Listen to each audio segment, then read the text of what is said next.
O mistério do astronauta de Solway que apareceu inesperadamente em foto de menina britânica.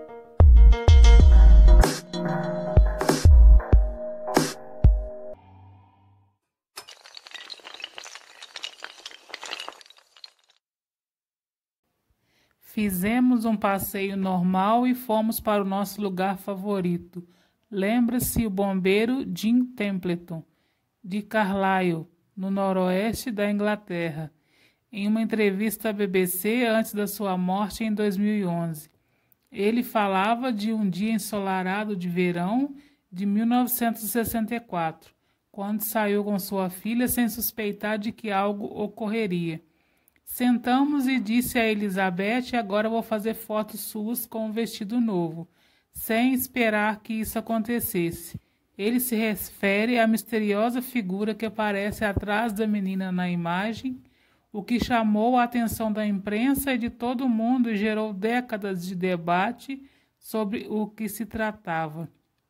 Para os ufólogos está claro, um traje branco, um visor escuro. Templeton dizia que havia fotografado um astronauta. Mas, além de sua mulher Anne e 2 aposentados que estavam sentados em um carro, ele disse não ter visto mais ninguém naquele dia em Burgh-Marsh, com vista para o estuário de Stowey, em Cúmbria.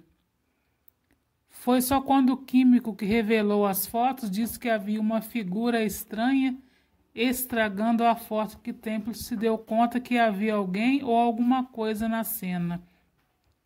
Templeton levou a foto à polícia, onde disseram que nada fora do comum havia acontecido. A fabricante de filmes fotográficos Kodak disse o mesmo, e inclusive ofereceu uma recompensa a qualquer um que pudesse provar que a foto havia sido falsificada. Ninguém nunca recebeu o prêmio, mas produziu-se um frenesi midiático. Chamou a atenção do jornal local, The Cumberland News. A partir daí explodiu a história e foi publicada pelos jornais Daily Mail e Express. Disse Dave Clark, autor de Os Arquivos OVNI, a história por trás dos avistamentos na vida real. Templeton começou a receber cartas de todo mundo. Algumas pessoas afirmavam que era espírito, outros acreditavam que Jean e sua filha tinham poderes psíquicos desconhecidos. Tudo ficou cada vez mais estranho, disse Clark. Logo ele recebeu a visita dos homens de preto, que se identificavam só como número 9 e número 11, pedindo que os levasse ao local em que havia sido feita a foto. Talvez o mais estranho tenha sido a relação com o lançamento planejável de um míssil Blue Streak em Woomera, no sul da Austrália. Poucos dias depois que Templeton fez sua foto, ele foi abortado por alguns técnicos que informaram ter visto 2 homens no campo de teste. Ao ver a foto do astronauta de Solway na capa de um jornal australiano, técnicos ficaram atônitos, porque era a mesma que haviam avistado próximo ao míssil. A trama se complicou ainda mais, porque o Blue Streak havia sido fabricado na Red Spade End, em Cúmbria, a poucos quilômetros de onde Templeton fotografou Elizabeth. Quando a história ficou famosa, também foi dito que OVNIs haviam sido avistados na cidade australiana de Woomera. Podiam estar esses incidentes vinculados ao que havia acontecido a Templeton? Não, disse Clark, que viu a filmagem em preto e branco do lançamento abortado. Descobri toda a papelada dos arquivos do Ministério da Defesa há alguns anos. A filmagem estava no Imperial War Museum em Londres, destacou, e não há nenhum registro fotográfico de 2 homens que teriam sido avistados pelos técnicos, explica Clark. A imagem de Templeton veio em um momento em que o interesse público sobre esses temas havia disparado por causa da corrida espacial dos Estados Unidos e União Soviética. Surgiram uma série de fotos mostrando discos voadores, como se via no cinema e na TV.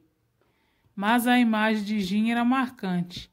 A imagem atrás da menina obviamente se parece com o astronauta da NASA. Sarah Chelpman, presidente da Associação de Estudos Científicos de Fenômenos Anômalos, está de acordo que foi um produto do seu tempo. É uma curiosidade interessante, uma vez que você vê e faz a conexão com a imagem de um astronauta. É uma fotografia que chama bastante atenção. Para Clarke, que tem doutorado em folclore, histórias como a de astronauta de Sauer segue uma tradição bastante comum. Desde a invenção da fotografia, a imagem de anjos, fadas, espíritos e muitas foram explicadas por flechas de luz nas lentes ou foram manipuladas, mas se alimentam do espiritualismo do século XIX. Se Jean tivesse visto a foto em 1864, em vez de 1974, teria dito que se tratava de um fantasma. A ASAP, que investiga em eventos paranormais há mais de 30 anos, ainda recebe constantemente novos casos deste tipo, ainda que a maioria seja de supostos avistamentos de fantasma ao invés de OVNIs. Nossa capacidade de análise avançou, mas a capacidade de falsificar coisas também, destaca Spellman. As pessoas têm acesso a programas de computador. Se alguém quiser falsificar algo, não precisa criar uma figura de papelão e pendurá-la no jardim. Mas o que poderia explicar o astronauta de Sauer? Seria simplesmente engano? Clarke, que se reuniu com Templeton em 2002, acredita que seja improvável. Saí do encontro absolutamente convencido que ele estava dizendo a verdade e não podia explicar nem a si mesmo, ainda que não tenha acreditado tanto em sua história dos homens de preto. Quer que seja que tenha vindo visitá-lo, duvido que fosse do governo. No entanto, um astronauta, diz Clarke, seguramente não é. Um dos outros fotogramas foram feitos no dia desta amostra, da esposa de Jean, que, segundo ele, estava parada atrás dele quando fez a foto de Elizabeth. Acredito que por alguma razão a mulher se meteu na foto e ele não viu porque estava com uma câmera que só podia ver pelo visor apenas 70% da cena. Anne argumenta, Clarke possivelmente estava de costas para a câmera e a fotografia estava super exposta, fazendo com que seu vestido azul fosse visto como branco. Isso explicaria o astronauta. Seja qual for a verdade para Clarke, isso é uma lembrança de uma época mais recente. Não havia dúvida sobre a sua importância. Hoje somos muito mais cínicos diante de tal imagem. Nos anos 50 e 60 havia algumas imagens granuladas que mostravam coisas extraordinárias. A gente se surpreendia muito mais e estava disposto a suspender nossa incredulidade. Para mim, é uma das imagens anômalas mais impressionantes das pesquisas sobrenaturais, e a gente seguirá falando dela por mais de 50 anos, disse Clarke.